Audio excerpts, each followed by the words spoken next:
प्रश्नोत्तर सत्संग माध्यम रे आज गोटे प्रश्न आसी मालेगांव महाराष्ट्र रु भगवान हिरे से भल प्रश्न पचार आजिकल से प्रश्न पचार जो आमे पुत्र पत्नी पुत्री पिता माता एमान को सब खटी खटिकी दिन जाक पैसा कमेकरी एमान जो सब खाइबा पीवा कपड़ा ये सब प्रकार जो व्यवस्था करि थाउ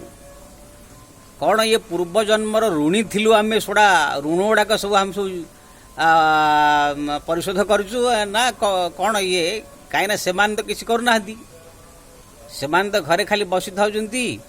आम जा दिन राति खटी खटी खटी खटी काम कर पैसा कमेकरी एम खाइबा पीवा पढ़ाइबा लिखेबा आ शादी विवाह शादी सब करवा एमती लाख लाख टंका एम सब खर्च करके आम दिन रात खटिक सब कर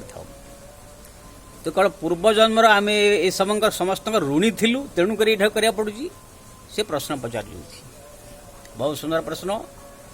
देखु जी जदि आपण प्रथम मैं पुत्र रू आरंभ करुँची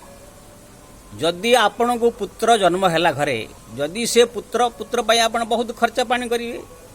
तांकु पढ़ेबे लिखेबे लालन पालन करेंगे सब प्रकार ये करेंगे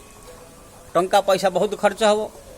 से परी झील से परी आउरी जो अन्य घर परिवार थे से टंका पैसा बहुत खर्च करा पड़ू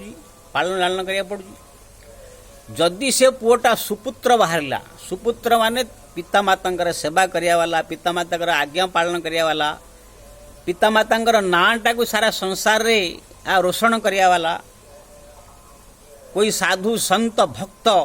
बाहर पड़ला ये तो आउरी 21 पीढ़ी पितृलोकंकर तपस्यार फल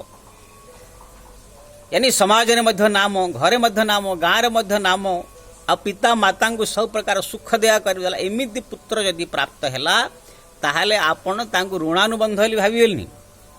से तुमर पूर्व जन्मर बहुत पुण्य थिला बहुत आपण तपस्या या कौन परोपकार करथिले तेणुक तार फल स्वरूप आपण गोटे पुत्र रत्न प्राप्त है सतपुत्र जमी राम और कृष्ण भलिया राम भलिया पुत्र प्राप्त क्या हेले सी ऋण कौन सी तो पूर्व जन्मर केते तपस्या फल एमती पुत्र प्राप्त हुए आ जदि से ही पुत्रटा आपणकर सेवा न करी गाली दब माड़ मार तुमको माँ बाप को लात मार गाली दब मद पीब जुआ खेल बेश्यालय जीव चोरी कर मद मांस खाइब शराब पीब तो एमती यदि गुंडा बदमाशी पुत्र जे घर जन्म होगला पिता माता को घर परिवार को समस्त को दुख दब घर गाँव मध्य नाम खराब कर परिवार मध्य नाम खराब कर एमती पुत्र जदि का घर जन्म होगला तुम भाव से पूर्व जन्म गोटे पाप थिला कि का ठार आम कर्ज या नहीं ऋण नहीं सी आसिक आम घरे जन्म होकर से ऋणर बदला लौची कौन दुश्मन या कौन ये सी आम घर आसी पुत्र होकर जन्म होकर आमर बदला नौची बोलिकी मन में भावी केतेबेले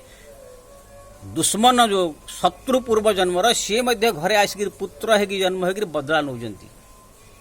केबे केबे कौन मित्र सी मध्य आसिक तुम घर जन्म होकर तुम सेवा तुम सहयोग और साहाय्य करके तुमको सुख प्रदान कर तो एथिरे जदि सतपुत्र प्राप्त होपन को तो भाविए पूर्व जन्मर तपस्यार फल जदि कुपुत्र प्राप्त होगला तो भाविए ये पूर्व जन्मर कौन पाप थिला या तार ऋण कर्ज नहीं तेणुक से आम घर आसी पुत्र ही प्राप्त होपरी भाव में झील सुशील गुणवती नाम रोशन कराला पिता माता नाम रोशन कराला लक्ष्मी स्वरूपणी पुत्री प्राप्त होती सब प्रकार सुख दिया वाला ससुराल गले सास ससुर सेवा करिया वाली एमती पुत्री अगर प्राप्त है तो लक्ष्मी बोली भाविए पूर्व जन्मर तपस्यार फल किंतु एमती पुत्री अगर होगला सी मनमानी कर मनमानी कुआड़े बुलो का सहित प्रेमालाप कर विभिन्न प्रकार सब शारीरिक संबंध क्या सहित रखियो नाम माँ बापा ये डुबेदब समाज में नाम खराब कर एमती झील जी घर जन्म होगला ताहले आपण भाविए पूर्व जन्मर पापर फल या कौन कर्ज नहीं सी आसी आम घरे कौन दुश्मन कौन शत्रु आसिक जन्म है भाविए से परी भाव में पत्नी मध्य जदि आपण को सुशीला गुणवती लक्ष्मी स्वरूपिणी पत्नी प्राप्त होगला सब प्रकार सेवा करिया वाला तुम ध्यान रखिया वाला तुम दुख सुख रे साथी सुशीला गुणवती शांत धीर गंभीर सास ससुर सेवा करिया वाला हाँ पूरा परिवार समाज को साथी नहीं समस्त सहित प्रेमालाप करी पूरा घर को सुंदर भाव एकदम जे शांतिमय बनाई रखे इमिति पत्नी यदि आपण घरे प्राप्त होगला ताहले आपण भाविए कि ये कौन सी पूर्वजन्म आमर पुण्य फल थिला जहाँ स्वरूप लक्ष्मी स्वरूपणी पत्नी प्राप्त है किंतु जदि सही पत्नी कथा कथारे खाली झगड़ा करियो सासु ससुर सहित झगड़ा करियो देवर सहित झगड़ा करियो पति सहित झगड़ा करियो ननद सहित सासु सहित झगड़ा करियो घरे पूरा उद्बंड करियो सब दुख टेंशन दब मनमानी जियाड़ सियाड़े बुलियो नामटा पूरा परिवार नामटा पूरा खराब करदेव एमती जदि प्राप्त होगला ताले भाविए पूर्वजन्मर कौन सी पाप कर्म थिला तेणुक इमिति जो है गोटे पत्नी प्राप्त है भाविए तो यहीपरि भाव में सबू भावे जी मध्य तुम परिवार अच्छा जदि से आपन को सब प्रकार सुख प्रदान करुँच भक्ति वाली शांत धीर गंभीर अच्छा से समझ बड़ भाग्य प्राप्त होती दृष्ट प्रकृति जदि किए है ताहले भाविए पूर्वजन्मर पापर फल आउ जहाँ तक है पितामाता सेवा पितामाता देख आम जो जन्म हेले पितामाता आमको छोट बेलू ही से सेवा कले आमको बड़ कले खियाइले पियाइले पढ़ेले लिखेले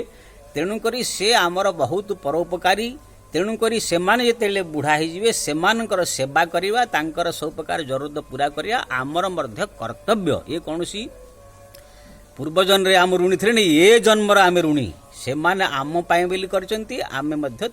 बोली करिया उचित जदि न करिवो ताहाले पापर फल भोग करिया पड़ियो आर जन्म तेणुक पितामाता सेवा तांकर करिया आमर कर्तव्य से बोलिकी किसी पिछ हटिया दरकार नहीं तो आपन जो प्रश्न पचारि एथिरे खाली गोटे पॉइंट रे बुझे कौन सी यदि तुम परिवार लोक जदि तुमको सुख संपन्न दौरान तुमको आनंद प्रदान कर सुखी कर परिवार सुख मिलू द्वारा ताहले भाविए पूर्वजन्मर पुण्य प्रभाव जदि दुखी कर भाविए कि ये दुश्मन आसिक जन्म हो गले या कौन सी ऋण कार नहीं सी आसिक आम घर जन्म हो ऋण आमर जो है ऋण चुकाया पड़ुची एमती भाविए कि सत कौन सी यदि झी पुओ किए प्राप्त हेले आप भाग्य बोली समझी जय श्री राम।